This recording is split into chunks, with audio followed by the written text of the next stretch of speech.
lliure i sense inclinar-se davant ningú, com mana la tradició, amb 21 salves i tots els honors. D'esta manera, cada 9 d'octubre ix de l'Ajuntament de València per a presidir la processó cívica.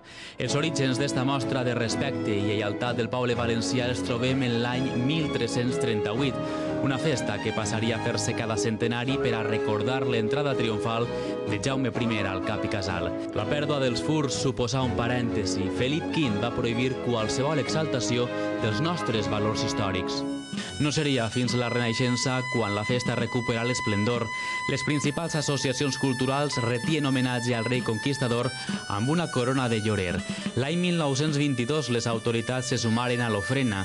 6 anys més tard, l'Ajuntament de València tragué al carrer la Reial Senyera, la mateixa que avui continua eixint en processó. Durant el franquisme la festa passava pràcticament desapercebuda. Finalment, l'any 1976 es declarà el 9 d'octubre Dia Nacional dels Valencians. El reconeixement de la festa suposava l'oficialització de la voluntat de tot un poble que continua fidel a la pàtria en un dia en què el record del que som ens fa llaurar el nostre present i ens anima a forjar lliurement el nostre futur, com sempre ho hem fet, com només nosaltres sabem, junts baix els plecs de la nostra Senyera.